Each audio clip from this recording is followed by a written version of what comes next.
me say how much I appreciate all of you coming. This means a lot to me personally, and I'm glad that I look around, I have all 3 counties are represented here, so that's special to me. So I'm glad that you're here to report back to your county on what went on. I'm honored to be your representative.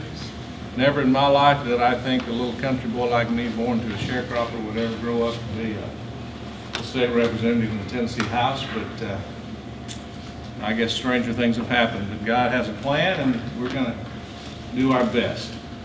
But it is an honor to serve you. And I've had many opportunities already to influence some decisions in individual lives, and things that people get caught up in red tape and government departments, and they can't get their way out. And thanks to good Lord in providing me with a really good assistant who's helping a rookie like me, we've been able to have some effect on some things. And I'm really grateful. And I do have a fantastic assistant, by the way. She's a young lady named Jennifer Murphy. Let me give you her phone number. It's 615-741-7799. I left my phone at home, but I'm pretty sure that's right. 7799. I'm pretty sure that's right. But Jennifer is a veteran of Nashville. She was the executive assistant to Senator Burks for 10 years. Senator Burks retired, and for whatever reason, and I still don't know, but when she heard I was coming, they say your reputation sometimes precedes you. I don't know if that's a good thing in my case. But when she heard I had won the election, she sent me her resume and said she'd like to come to work for me. And I checked with some colleagues about her background and who she was, and it's a really good fit. She's a bright young lady. She knows how to help me navigate the halls of Capitol Hill. She saved me a lot of time and some embarrassment from time to time. That's why you need a good assistant. So I'm really pleased that she's my assistant. I also tell you that I'm pleased that her focus is taking care of the district, which that's who you are. You're the district. Her focus is making sure that you're taken care of. So a lot of times you'll call me and you think I did it, but the truth is I call Jennifer and say, can you take care and look into this? And Jennifer's the one to get it. I believe in giving honor to whom honor, and Jennifer is my right-hand lady. And she's just a godsend, and I appreciate her. Speaking of a godsend, I'm so glad to see my long time good friend, Wade Phillips. He's the bishop of the Zion Church of God, the presiding bishop. And we've traveled together all over South America and doing things, and that was another life for me when I was in media. And he lives in my district. I'm so glad that Wade showed up tonight. And Wade, I would like, if you don't mind, just ask God's guidance on our conversation tonight. Okay. Thank you. When you get to know me better, pull me aside and I'll tell you some stories about families. Oh, please don't. Father, we thank you for your goodness and for providing this time together with these concerned citizens. And we're thankful for Dan being here. We ask, Lord, that you give us guidance and bless our time together. Give us understanding. Help us, Lord, to follow in your steps. Guide us and direct us in our thoughts. We ask it all in Jesus' name. Amen. Amen. Thank you, Wade. Good to see the media here.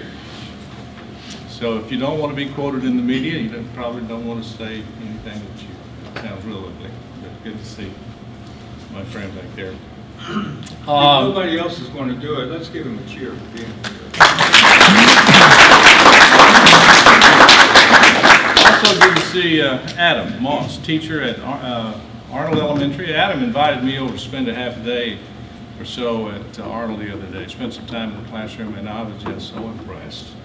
And I appreciate that invitation. Thank you. Hope to do it again. Good to see Judy here, who is the Director of Elections in Meigs County. Good to have Commissioner Howard Thompson here. Former Commissioner in Polk County, James Woody is with us. tonight. Constable Constable Dwayne is with us tonight, and Richard with the Sheriff's Department. Captain? Yes. Is that right? Mm-hmm. Captain is with us tonight, and just appreciate all of you who come. School board member Diane, if I miss somebody, forgive me. Oh, Commissioner Dan Rawls, I'll get around to you all in a minute. I'm sorry, Commissioner in Polk County, Karen Brackett, and Election Commission Chairman. Election Commission Chairman in the back, Johnny Aikman. Thanks for being here. A good turnout. I think this is a great turnout. The reason I wanted to meet tonight, and the reason we're meeting tonight, is because it's the only night I had.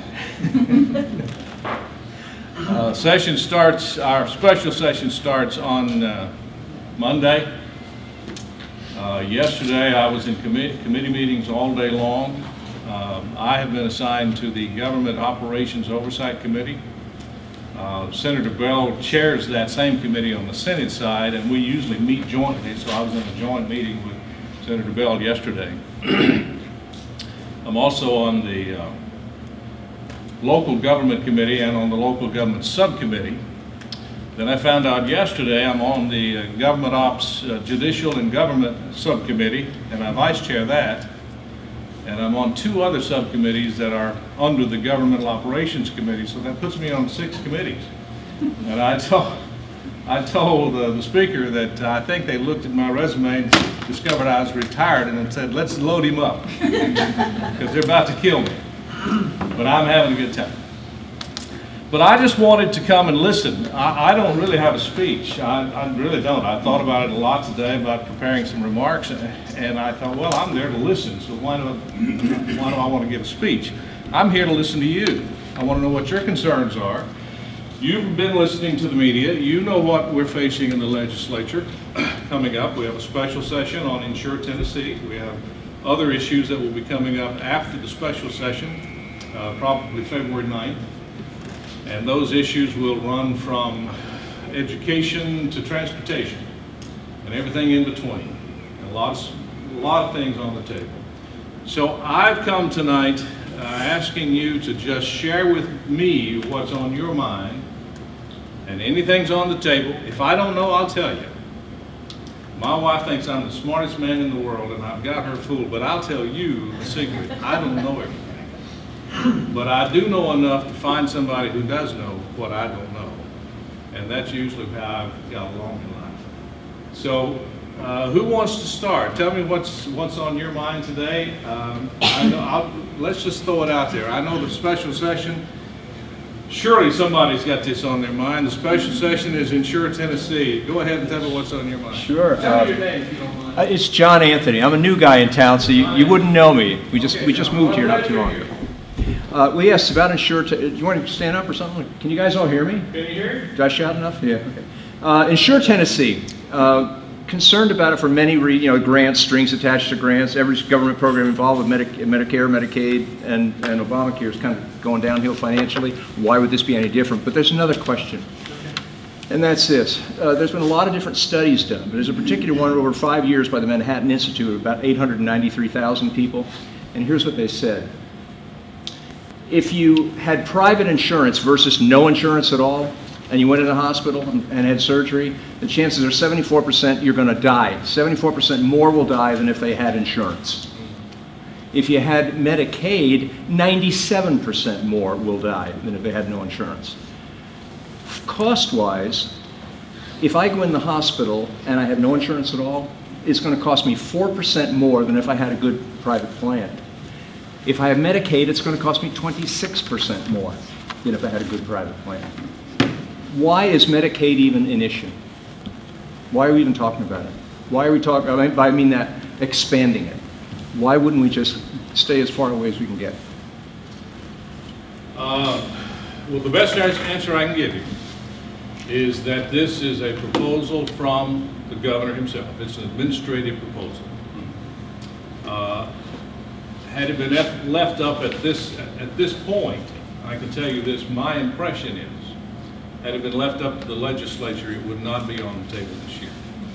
But this is a piece of landmark legislation that the governor has chosen to push. And with all due respect to the governor, I think he's a fine man. I met him, interacted with him on several occasions. I was with him Monday for a couple of hours in Knoxville in one of his sessions where he was inviting people to come to do what we're doing tonight. And he was basically speaking where, in this point, I'm trying to listen. But I understand that his point was to get across his plan to the people. So I was with him Monday for a couple of hours, and he feels strongly that this is something that we need to do. Why he feels that way, I can't speak for the governor. I don't know, but this is coming from the administration, not from the legislature. Well, I don't know if that answers your question. They believe strongly in it because they think they're leaving all these dollars in Washington, D.C. that should be coming back to our state again. So we're basically paying taxes, and then that money's going to other states so they can expand their Medicaid program. So if we expand our program, then we'll get some of that back. But the more money you spend, the more the government spends, the more the taxes go up. So this is like, it's a road to nowhere, or it's going somewhere. It's coming out of your pocket. So are you saying, and I don't mean to put words in your mouth, I'm asking, are you saying unequivocally, I'm going to vote against this? What I'm telling you is that I have severe reservations about what you've just expressed. I asked the governor Monday in that meeting. There were 16 of us legislators there in that meeting. And we went around the table and we all could speak freely. And the question that I ask, one of the things that concerns me, and this is just one of them that concerns me, if we expand Medicare in Tennessee with this Insure Tennessee plan, we will increase, I want to make sure I say this right, we will increase the state's dependency on federal dollars from 40% to like 43.2 or 43.3%. And I asked the governor about that, and at what point do you not become concerned about such a huge dependency upon the federal dollars? Didn't really get what I consider a satisfactory answer. Basically, it was, the federal dollars are there anyway, they're going to be spent somewhere, that type of thing. But that's a concern that I have. At some point, it seems to me there's a tipping point. If you haven't figured out by now, I'm a conservative. There is a tipping point, it seems to me, where let's just rely on the federal government to supply everything that we need. And it seems like 43% to me is too close to the tipping point. That's a problem I have, and I didn't get a really clear answer to, and I'm sure that he would probably like to try that again. In your association with you got those figures peers in Nashville, Manhattan. do you have a feel of what their pulse is on this, about how they will vote? I will tell you, I personally think that if it was put to a vote for the citizens, it would fail miserably. oh, I have no doubt. I can tell you this, to answer your question. Do you know who Glenn Cassidy is? Yes. He is the caucus leader, the Republican caucus leader. We have a supermajority in the House, so we've got 70-some members out of 99. He was quoted today, so it's public knowledge. He was quoted today in a paper in the Nashville area that if the governor's legislation arrived on the desk in Washington today, in Nashville today, it would be DOA. Good. They said there's just not the votes. There's not enough votes there. Wonderful. Wait, excuse me, Karen. Dan's had his hand up for several minutes. A couple things, and this goes back to kind of what John was saying, in that the fact that somehow this has been construed to be the fact that we're going to lose tax dollars and it's going to go someone else. Well, let's make it perfectly clear. Tennessee gets more money back from the federal government than we pay in. So we're not leaving anything on the table. That's to suck you into this whole deal about this somehow we're going to lose something if we don't accept this. One of the biggest problems that I have with this is that, you know, when you look at this thing from the beginning and you allow the federal government to come in with a plan that's failed as a national plan, and then you're going to implement that plan in Tennessee. Now, we already had a problem before with TennCare, which almost bankrupted the state of Tennessee. And at that point, we had about 170,000 people on the rolls. Initially, the claim was that this would enroll about 200,000. Now it's gone to 280. But in reality, what my understanding is, this thing could go to 400,000 people enrolling. And a lot of these people are able-bodied, able to work, that are going to make it more, when the push comes to shove and the money gets tight, they're going to push the people that really need it to the bottom of the ladder, and they're going to rise to the top. I just think it's a huge problem when you can say that, hey, look, this is a failure as a federal program. Now we're going to implement it as a state program. And what happens in the 2 years after the federal money goes away? That's to say that the federal money even stays for the full 2 years. And that whole in one pocket, out the other pocket deal, you know, the hospital associations, you know, where they're going to get federal dollars. Well, there is how that would be funded through that. The problem is there's a Senate bill right now that's trying to close that funding loophole. So you would, if that were to be closed, how do they intend to fund this?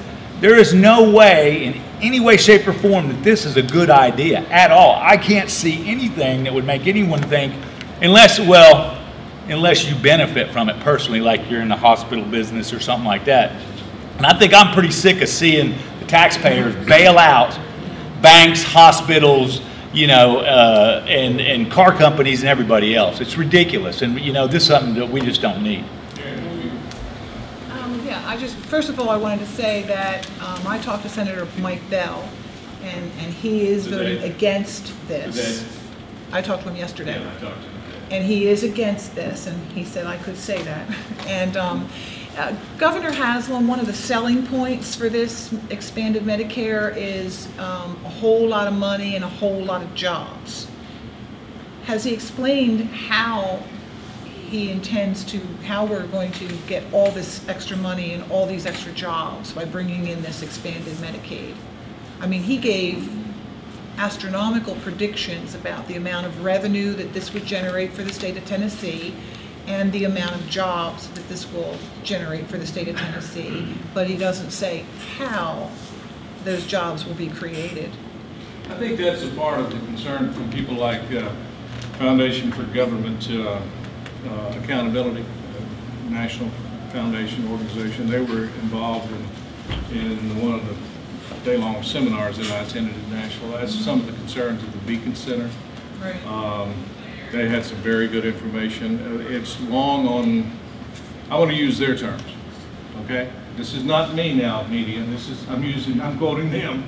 Their term was, it's long on buzzwords and short on content. And that is a concern to me and a lot of our colleagues. It really is. Yes?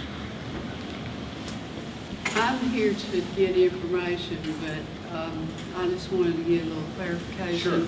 My name's Carolyn Achata. I live in McDonald. You're welcome. I retired from the State Department of Health about 2.5 years ago after spending 33 years in public health in this region. Mm-hmm. And I saw what happened with TennCare.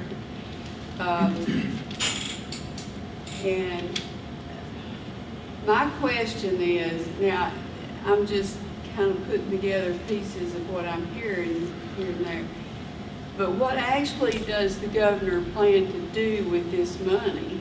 Is he planning to create jobs, and what jobs are going to be created?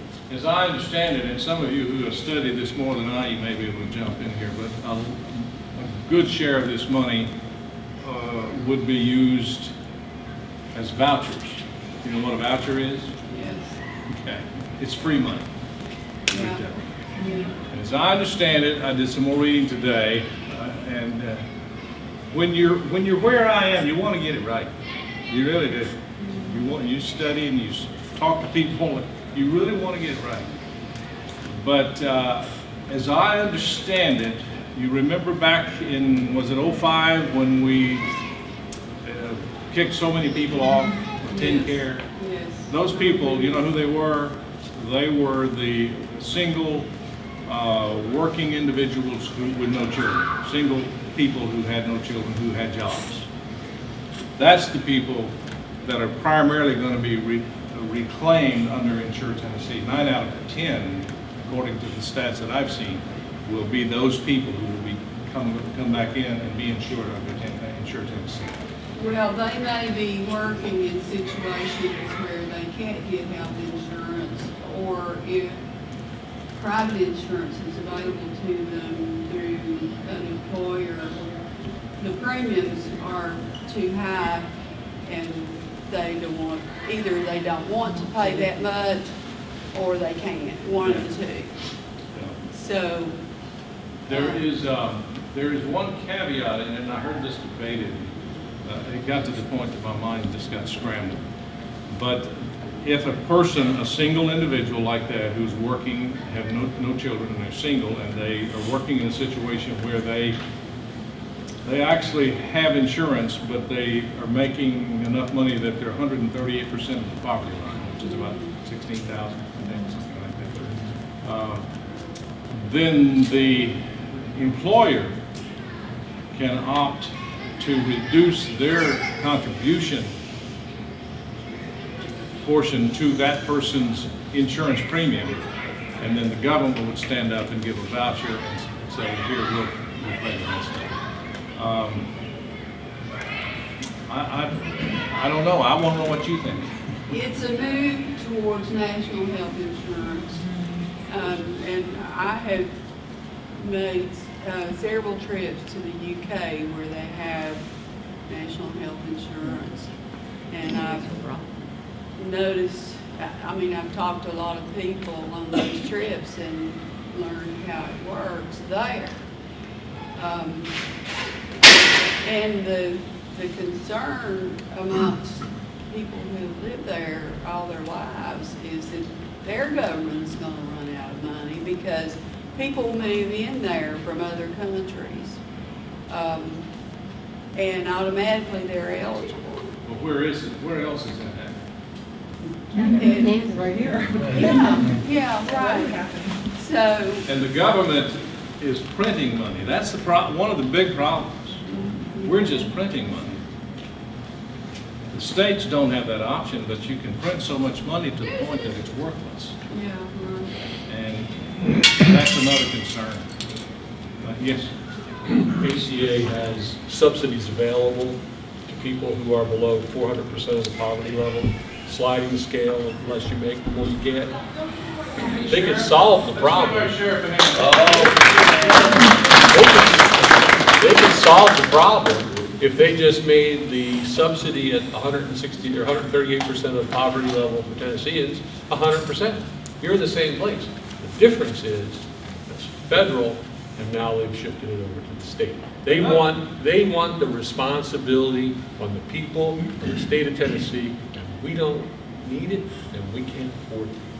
Another thing that concerns me, and I heard this stat when I was at the Beacon Center event, they had a statistic, and they said this information came from the Congressional Budget Office, pretty respected organization. They said that if and when ACA is fully implemented nationwide, that we will still have an estimated 30 million people uninsured for whatever reason. Well, if I remember correctly, when this all began, that's about what we had. Yeah, why do we do this? It wasn't about health care. It was Wasn't about about healthcare. control. Money and control. So that came from the CBO. So anyway, I don't want to belabor the point. If you have other questions, we can move on. I mean, we can talk about anything, what I do in Nashville, or, you know, what I do when I'm not in Nashville, or whatever.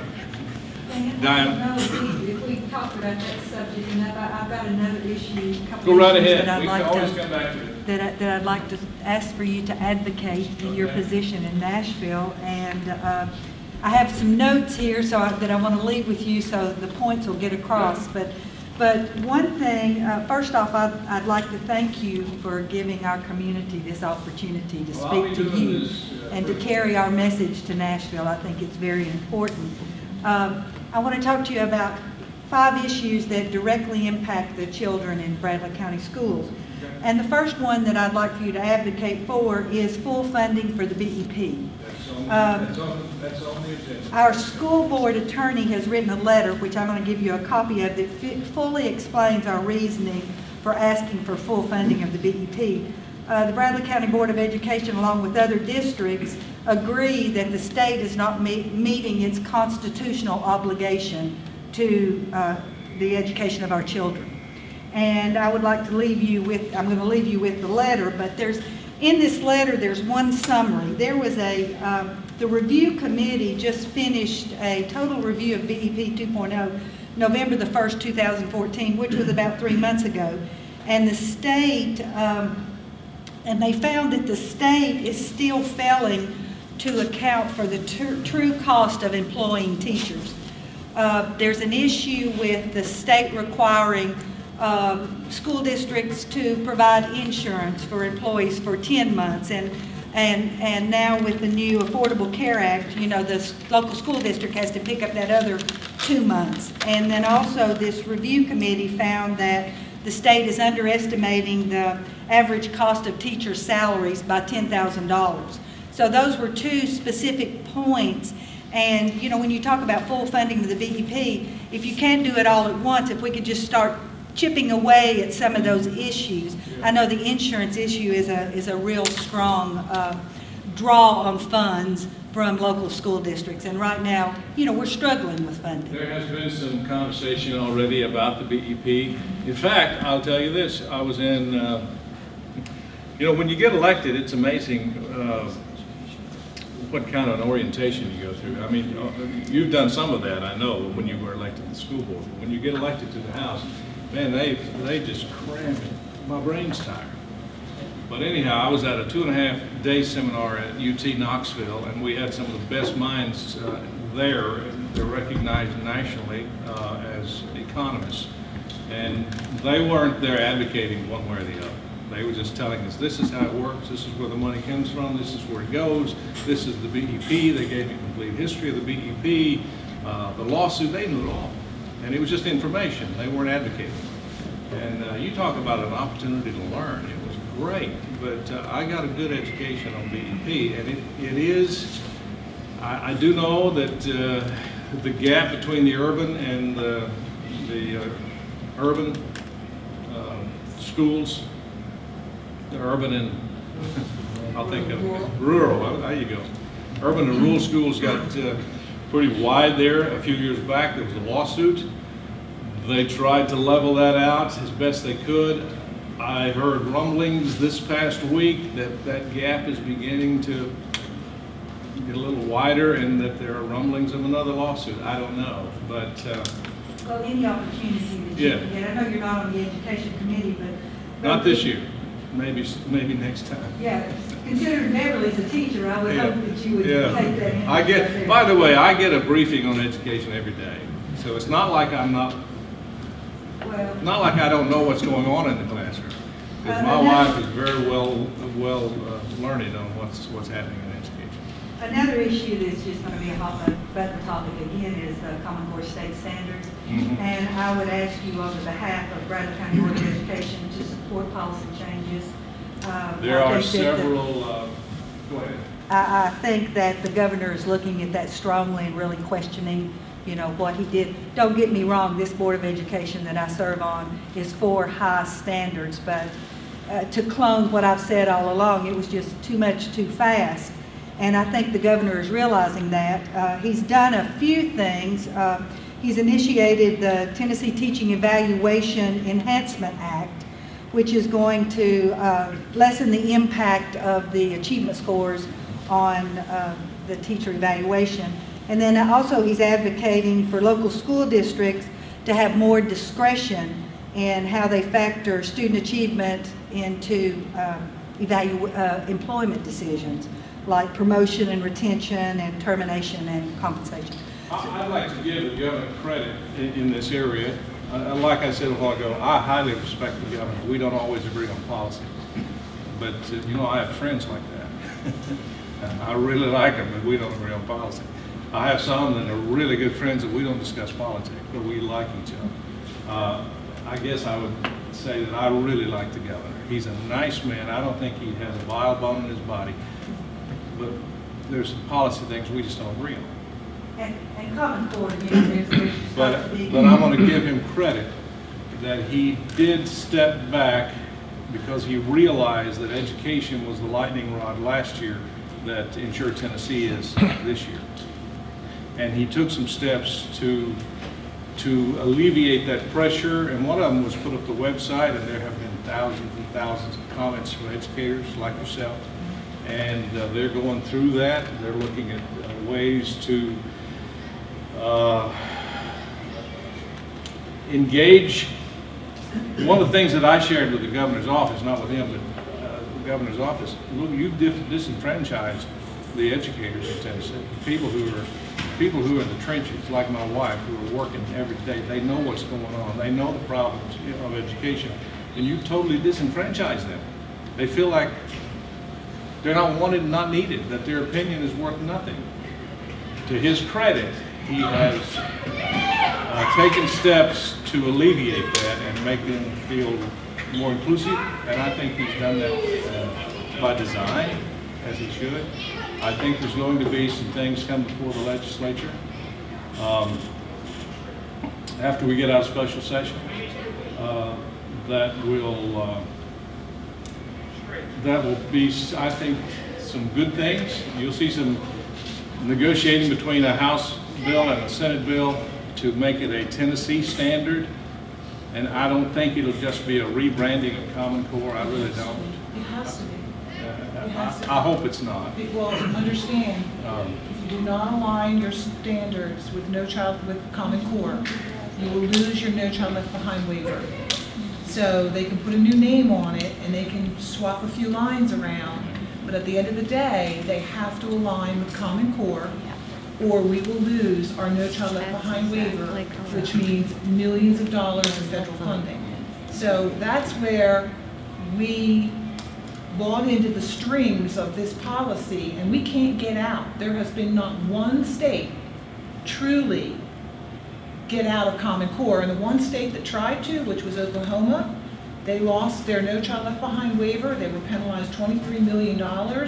They rewrote their standards to align with Common Core. They got their No Child Left Behind waiver, and they got their money. So we need to understand these little elements by what he's doing, and what the outcome is going to be is still going to be, and whatever standards come out of that committee, they have to go to the federal government to be approved. And the only standards that the federal government approves are standards that are either Common Core or aligned with Common Core. So, you know, there's a lot of the background information that people don't know about this whole process.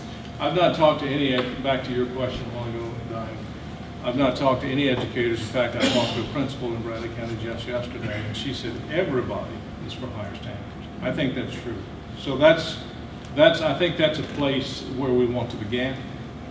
Let's start and rally around the things that we can agree on. We want higher standards, but there's some periphery things that I believe are going to be discussed. We'll just have to see what I think one of our comes out of those committees. I don't know. Main concerns is just getting the federal government out of what's happening in our local schools. And I think now, you know, like very seldom do I agree with Lamar Alexander. But Tuesday he made a statement, and he said that he thinks it's time to return, you know, back to the state and local school districts of decision making. So I think that's a step forward to moving out and to allowing us to have some flexibility and to do certain things in Tennessee. We lose local control of our education. So, and I'm adamant about that. But as long as you take those federal dollars, you are caught with me. And that goes back to what I said about the 43% a while ago. Where is the tipping point? And that's what it's all about. So we have to be vigilant all the time on everything. Yeah, just. This job's not as easy as it looks, I tell you. But- It isn't sheriff. The sheriff used to do this job before I did. I would ask that you would not support vouchers and for-profit charter schools too. If you would support efforts not in there. I'll have to confess, I don't know much about either one of those issues. Well, but, if it comes before me, I will certainly study and get input. I don't think that is an issue that impacts any of the school districts in my district. But I still want to know about it. Yeah, and I'll be happy to share. But the projects, Highway 60 corridor project, we would ask that you would support that. And I totally support that, Diane. I was on, before I got elected, I was on the Highway 60 corridor committee. We're behind. I was in a meeting with TDOT just last Friday, I think, getting an update on those projects, and that project and several more. TDOT knows me. I've been in touch with TDOT several times. Said in the commissioner's office several times. We want to push forward on that. Oh, we did. And the last thing. I'll tell you, the problem there is strictly, and I get the impression from TDOT, we want to do this project. The problem is funding. And it's federal dollars. I'm sorry. Go ahead. I keep interrupting you. I'm so sorry. But the last thing that I would ask for you and Representative Brooks to please support, Bradley County now is trying to generate money to put an academic building at Lake Forest, and we're going to ask to raise the hotel motel tax. And I know that's something that you do carry influence, and I would ask that. Well, I'm actually carrying, to answer your question, I'm carrying that bill on private act. Okay. Commissioner Thompson's here. Did you want to comment on that, Howard? But I don't have the bill yet. They won't vote on it until Monday? Monday, yeah. Monday. So I will be carrying it in the House, and Senator Bell will carry it in the Senate. Now, let me tell you, I'm going to be honest with you, you know. That's who I am. Just because it's a private act don't mean it's going to pass. I know that shocks you. But I was talking to one of the committee members and about this, because you like to build relationships and get people to support what you're doing. But I found out that last year there were 12 private acts just like this one that were killed in committee. Don't ask me why, I don't know.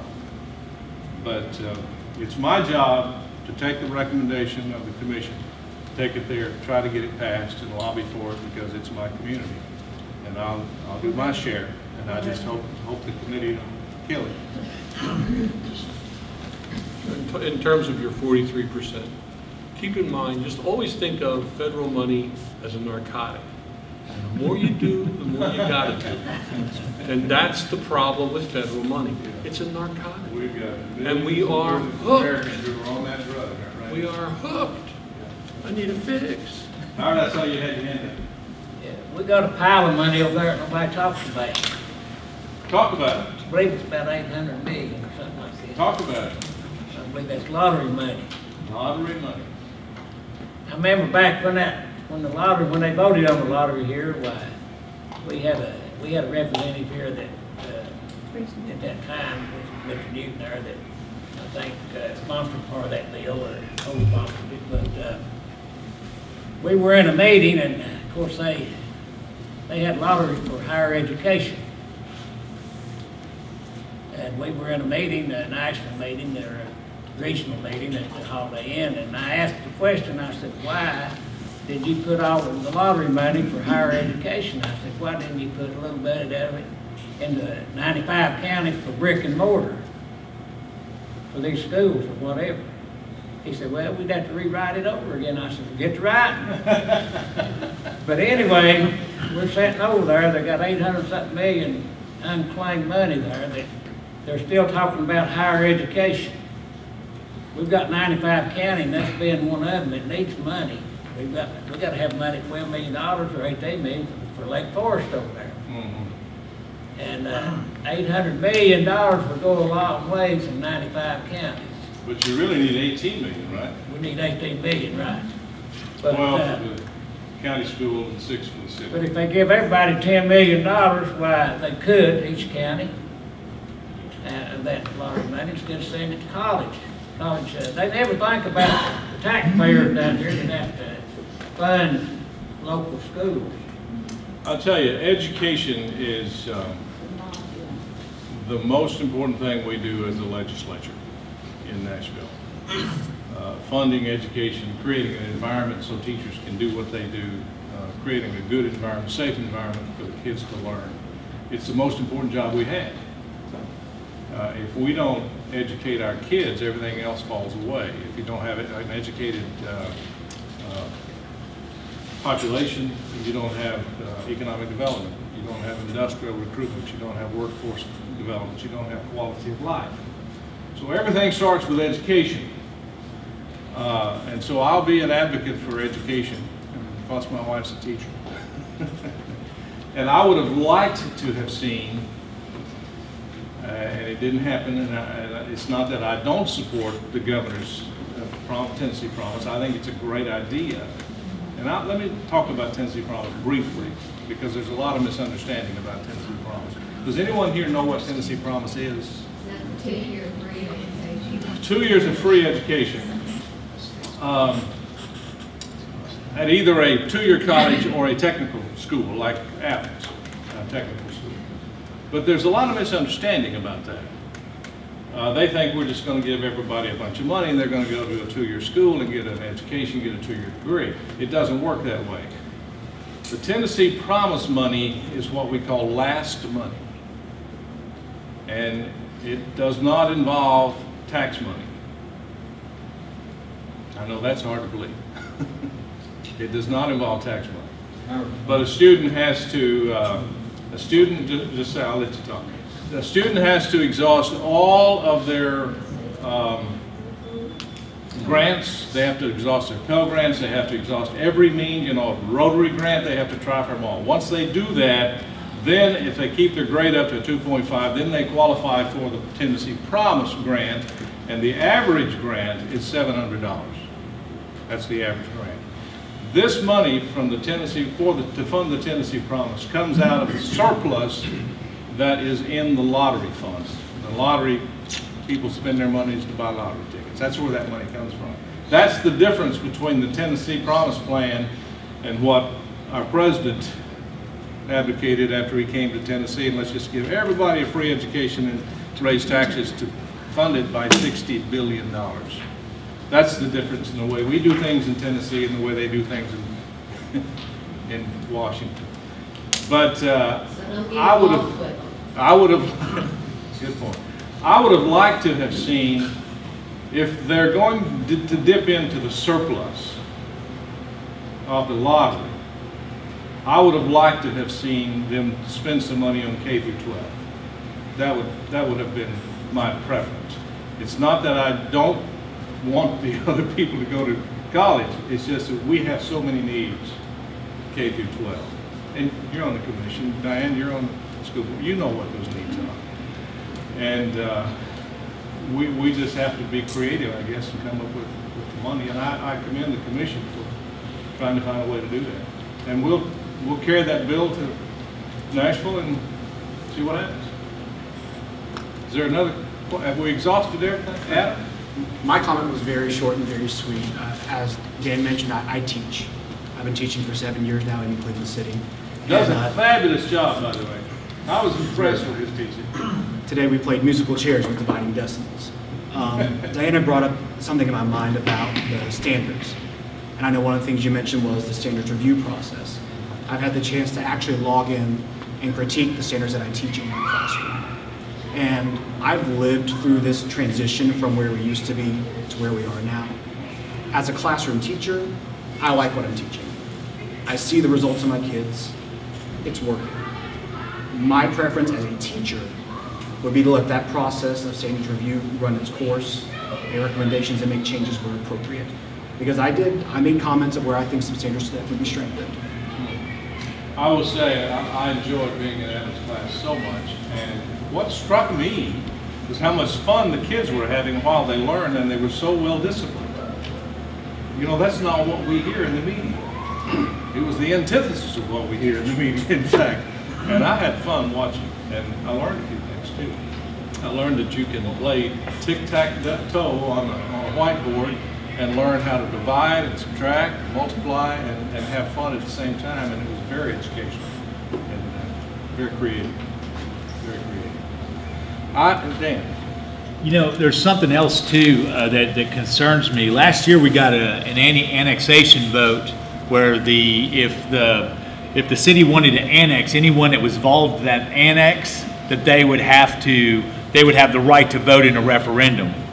The problem is, I see now where they're trying to come back and change that law to say that you're going to have, instead of allowing the involved people to vote, they're going to come in and say, well, Group A that's for the annexation can gather enough signatures, and Group B that's against it gathers signatures, and the one that gets the most signatures, wins, and that's how it'll be changed. I think that's a bad idea because, most of the time the people trying to annex have a lot more money than the people opposing the annex, and it's much easier to organize when you have money and buy participation and gather. I think, this is a, constitutional republic, and I believe that we should be allowed, that the law should stand as it is, and that the cities and the municipalities that like to annex and increase their tax base to the demise of the counties most of the time, I don't think that should be allowed to go through, Dan. And I think that, we got the bill that was voted on last time, and I think this is a sneaky path to come in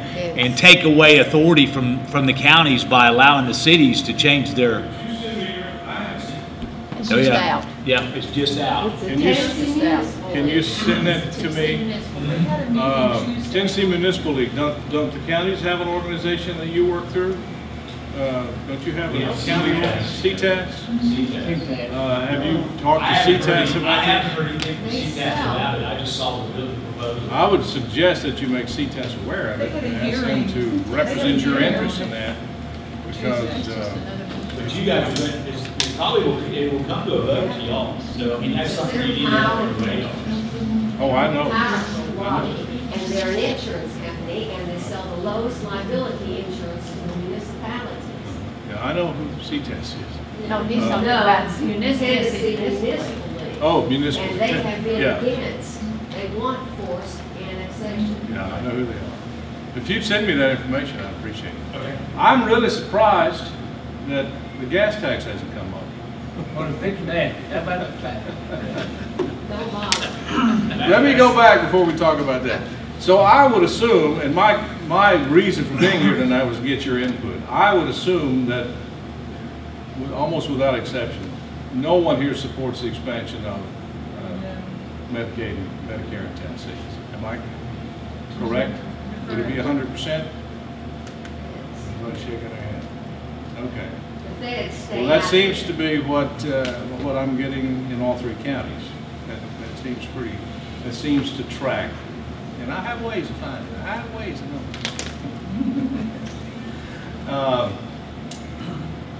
And what about the Tennessee standards? Where do you stand on education standards? Everybody in favor of higher standards? I think you need to increase the school year or the school day or both, and provide a summer school for those kids that can't make it to the year and keep up the pace. That's going to cost you some money, and that's my next problem is what is being said in Nashville about raising some money. I see the budget's being cut, telling departments to cut their budgets by 7% in the last few days. So obviously you've got a real money problem in Nashville.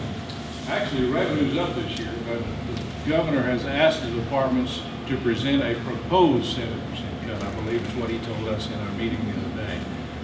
And it could be cut, but the projections I saw just last week that our revenue is actually up this year. Well, it should be up. We've been out of the 2008 thing. Look how much gas we've been selling. Because it's low.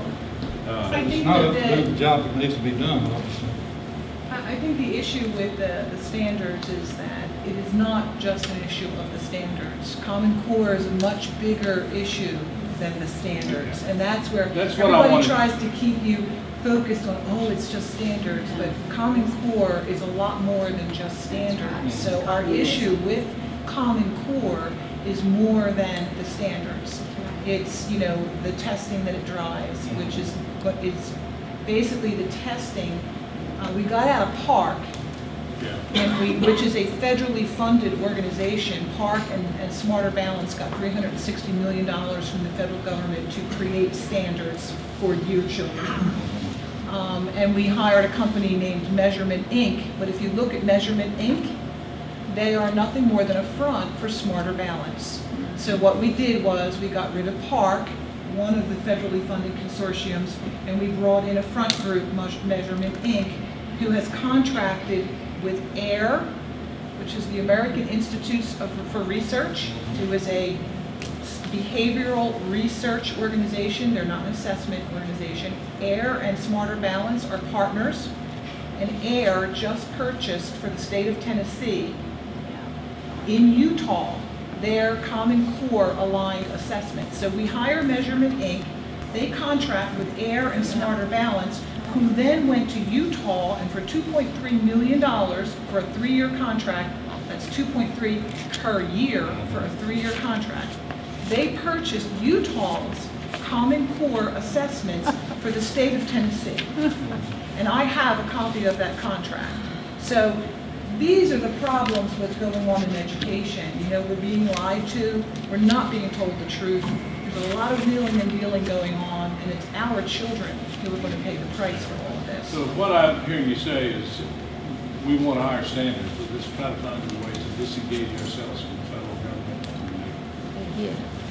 People are under that aspect of it. Well, and the only way to do that is to completely divorce ourselves from Common Core, because Common Core is tied to the hip to the federal government. Most people don't realize the assessment we've had for years and years since I was in elementary school, the TCAP, it's not a Tennessee-based assessment as well. It's from, tell me, Nebraska, Arkansas? It's from somewhere out Midwest. I don't know if Tennessee even has like an assessment, I don't want to call it consortium, like assessment program capable of producing it at a large enough scale to support our state at the moment. I would love to see our state develop something like that in the future. But for the meantime, we needed something to go forward. And I'm not sure what that could have been with our state not having something. I don't want to belabor the point. We could talk about it all night, but it's getting to be close to 7. Go ahead. You have to talk. I'm out of the district. I'm from Ray County. I was waiting until all your district people, but there's 2 things that need to be brought up. Who is making these standards that we never can get there? I want to know who's writing those. I think you can talk to Karen. And I mean, I'm talking about Japan or somebody else. The second thing is that people need to be aware of an outfit called Maximus and this partnering. For example, these are contractors, and Karen was talking about it, which I personally read upon. Maximus, for instance, in Hamilton County, they're a layer underneath the government. They handle health care, Medicare. They're in charge of Health and Human Services. They have the authority to take away driver's license. They're the most powerful billion-dollar outfit. They operate in five countries, guaranteed that the governor is in connection with Maximus. The Hamilton County alone paid $12 million over a 4-year contract to give the authority into the hands of Maximus. And these partnering outfits, these contractors, are the government that has taken away our real government. I wish you would look into it. And as far as handling, as far as, well, just Google Maximus. Okay. And as far as this, people like the Tennessee Municipal League, it's very simple. Put somebody that hates them in charge, that's a Secretary of State, and pull their 501c3. Right. They will all collapse. There will be no more problem. Right. The Title 18, Section 242, you can put people in jail that deny your Bill of Rights. So it's 2 minutes to 7. I try not to keep you more than an hour. We'll take one more, and then I'll tell you about the gas tank. 2 points. Sometimes it's more important what the legislature don't do than it is what they do. You know, you're exactly right. 2 things. I did take note of the fact that when our country was shut down, when was that? For several months. It didn't bother me at all. That's right. Shut it down. Sometimes doing nothing is the best thing. 2 things we don't need to do. What's that? One of them, we don't need to expand welfare in any form in Tennessee. The other is we don't need to give the Muslims any more special privileges than we have already given. Promise to tell you about the gas tax. I don't think it's going to be on the agenda this session. Pastor Green, when did you come in, brother? I just now saw you. I'm so sorry. I've just been enjoying the conversation. I'm so learning sorry. a lot. Oh, I love Pastor Green. He was late. He was. I was in a meeting with Speaker Howell recently, and someone else in the audience asked the question about a proposed gas tax. You know, there's rumors out there on. You'll discover that there are rumors about many things that there are no basis in fact. I think that's the case with the gas tax. A lot of rumors, but the Speaker's response was, I don't expect to see a proposal from the governor in this session regarding the gas tax. So that's all I know about that. As Forrest Gump said, that's all I know about that. Anybody else have a comment just burning a hole in your mind or a question? We pretty well covered it all then. Well, let me again say how much I appreciate you coming. I enjoy the interaction, and I enjoy the conversation, and occasionally I enjoy the debate, as long as it doesn't get heated. I believe in respect, but I don't mind sharing a different viewpoint. If you've got one, I've got a different viewpoint. I think that's the American way. But I just really appreciate you coming. Thank you. Thank you. We'll have some of these from time to time. I may not get another one in before the session's over, but we'll have more. And, you know, jot down notes if you have a thought, bring it with you next time we have a town hall meeting, and we'll talk about it, okay? Thanks again, folks.